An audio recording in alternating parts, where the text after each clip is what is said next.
गुरु नानक। धन बाबा नंद सिंह जी। बालक को ज्ञान।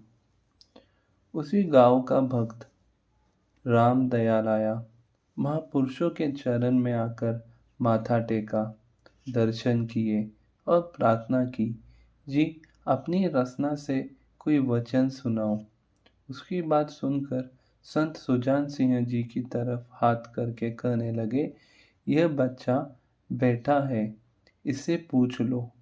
यह सुनकर राम दयाल कहने लगा, यह हमारे गांव का लड़का है, सारा दिन गलियों में खेलता है, यह क्या बताएगा। क्योंकि उम्र केवल उस समय 8 साल की थी।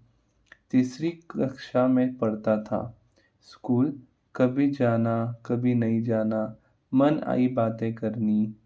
संत कहने लगे, राम दयाल सुन, एक दिन एक बादशाह ने वजीर को पूछा कि दातुन कौन सी अच्छी होती है। तो वजीर ने कहा, जी कल बताऊंगा।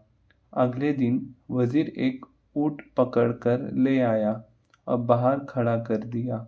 तो जब बादशाह ने पूछा, हाँ भाई वजीर बता कि दातुन कौन सी अच्छी है, तो वजीर ने तुरंत ऊंट को आगे कर दिया और कहा कि महाराज इसको पूछ लो, क्योंकि इसने सारी वनस्पतियां खाई हुई है, मैंने तो खाई नहीं।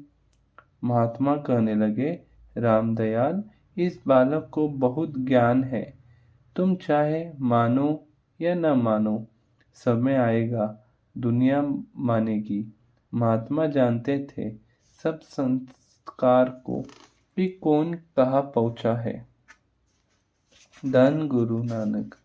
धन बाबा नंद सिंह जी महाराज। धन बाबा नंद सिंह जी। सरदार ज्ञान सिंह जी का कारोबार डाक बांटने का था। टेका लिया हुआ था, अपना टांगा रखकर डाक बांटने थे। उस समय में महापुरुष संत आनंद सिंह जी मंडली वाले बहुत मशहूर थे। वे जब कभी आए तो सरदार ज्ञान सिंह के टांगे पर बैठे और जहाँ वह कहे वहाँ ले जाए। एक दिन कहने लगे, ज्ञान सिंह डाका बांटने का काम बहुत मुश्किल है।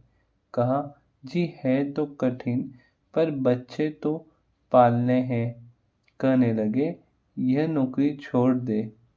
सद्वचन। तो जब अर्जी लिखी तो कईयों ने आकर कहा भी था कि ज्ञान सिंह नौकरी क्यों छोड़ रहा है। तो बताया कि संत ने कहा है। तो लोग कहते थे कि संत आप तो लंगोटी बांध कर घूमते हैं और चाहते हैं कि हर कोई लंगोटी बांध ले। पर ज्ञान सिंह ने कहा, हम संतों को मानते हैं और असली मानना यही है कि संतों का वचन माने, जो कहे उस पर फूल चढ़ाए।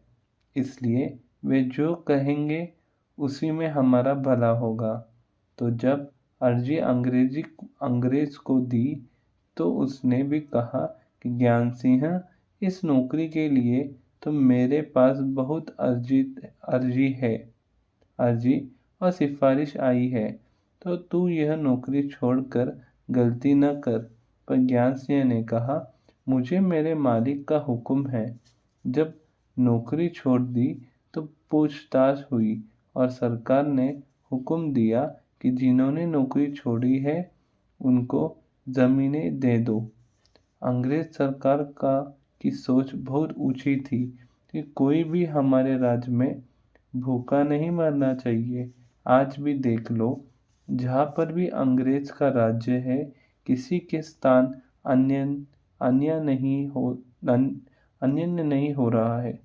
अगर हमारे देश के लोग समझदार होते तो अंग्रेजी को निकालने की बजाय उनको सहयोग देते तो हिंदुस्तान की काया ही पलट जाती और आज हमें 10-10 लाख के बीज लगवाकर फिर अंग्रेज की शरण में न जाना पड़ता।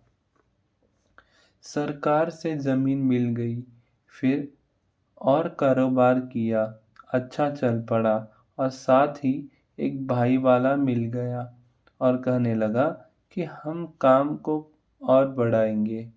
तो जब उन्होंने संतों को फिर विनती की, जी बड़ा इंजन लगा रहे हैं, तो संत कहने लगे, ज्ञान सिंह नहीं, खाने लायक बहुत कुछ है, बड़े काम से बड़ी चिंताएं होती है। संतों के कथनानुसार काम नहीं बढ़ाया। कुछ समय बीत गया, भाई वाला पीछे पड़ गया। आखिर संतों की आज्ञा के बिना काम बढ़ा लिया। काम बहुत बढ़ गया, शाही हो गया, बड़े अमीरों में नाम हो गया। धन गुरु नानक, धन बाबा नंद सिंह जी महाराज, धन बाबा नंद सिंह जी महाराज।